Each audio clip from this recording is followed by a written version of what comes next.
जय हिंद दोस्तों। मैं टक्सल में आपका स्वागत है। आशा करता हूं कि आप सभी मस्त होंगे और अपनी पढ़ाई शानदार एवं बेहतरीन ढंग से करते होंगे। चलिए दोस्तों, class 9th chapter number 15 exercise 15.1 का 12 नंबर के सवाल की ओर चलते हैं। बिल्कुल शानदार सवाल है दोस्तों, मक्खन जैसा सवाल है। देखिए, कर एक घनाभ की लंबाई 5 मीटर, चौड़ाई 4 मीटर तथा ऊंचाई 3 मीटर है तो उसका कुल पृष्ठीय क्षेत्रफल और आयतन ज्ञात कीजिए। कहता है कि जो घनाभ की लंबाई चौड़ाई ऊंचाई दिया हुआ है तो घनाभ के आयतन पहले निकाल लेते हैं, उसके बाद वक्र पृष्ठ क्षेत्रफल निकाल लेते हैं। लिखिए, घनाभ की लंबाई और दिया हुआ है, घनाभ की नहीं तो लिख लीजिए पहले, क्या लिखिए, लंबाई बराबर 5 मीटर, चौड़ाई बराबर 4 मीटर तथा ऊंचाई बराबर 3 मीटर है। अब देखो भाई, क्या करना है, घनाभ की हमको आयतन निकालना है। तो घनाभ की आयतन बराबर क्या होता है, देखो, घनाभ की आयतन बराबर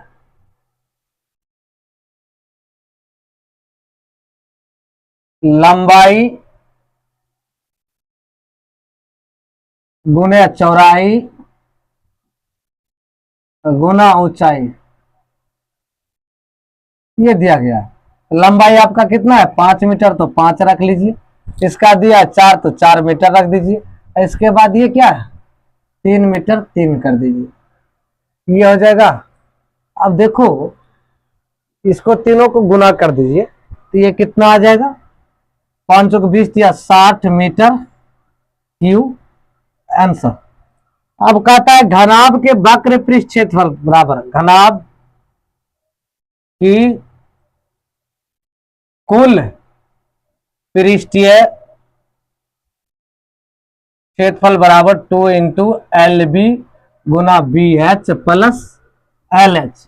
LH लंबाई, L से लंबाई, B से चौड़ाई, H से ऊंचाई, यानी लंबाई गुना चौड़ाई, चौड़ाई गुना ऊंचाई प्लस लंबाई गुना ऊंचाई।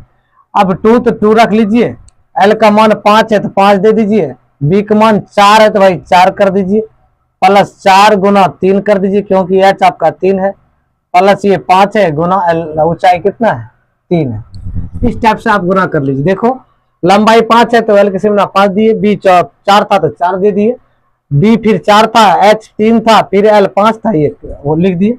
उसके बाद 2 तो 2 हो गया, 5 का 20 हो गया, प्लस 4 दिया 12 हो गया, प्लस 5 दिया 15 हो गया।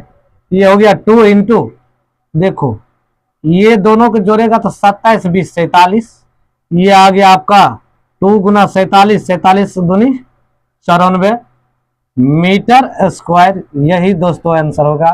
कहता है आयतन और वक्र पृष्ठ क्षेत्रफल। चलते हैं अगले सवाल। कहता है एक पानी की टंकी इतना मीटर, 6.25 मीटर, 4.2 मीटर, यानी इतना मीटर लंबा, इतना मीटर चौड़ा तथा इतना मीटर ऊंचाई की भुजाओं वाले घनाभ के रूप की है। पूरे टंकी में भरे पानी का आयतन भी का सन्निकट मान ज्ञात कीजिए। अब क्या कीजिए, घनाभ की आयतन आप निकालिए। तो भाई लंबाई बराबर लिख लीजिए, लंबाई बराबर 6.25 मीटर, चौड़ाई बराबर, अब दोस्तों लिख लीजिए 4.20 मीटर तथा ऊंचाई बराबर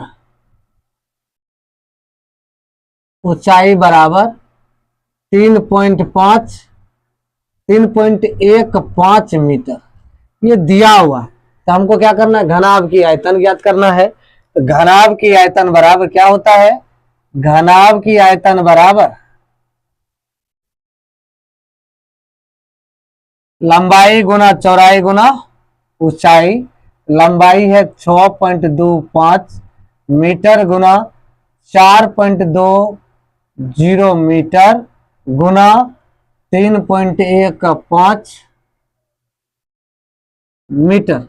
यदि इसको गुना करके लिखोगे ना, सबका गुना करोगे तो ये हो जाएगा 82.8 6875 डबल 0 मीटर क्यूब।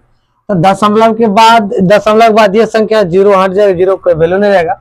इसको लिख लीजिए 82.6875 मीटर क्यूब। यही दोस्तों आपका आंसर होगा।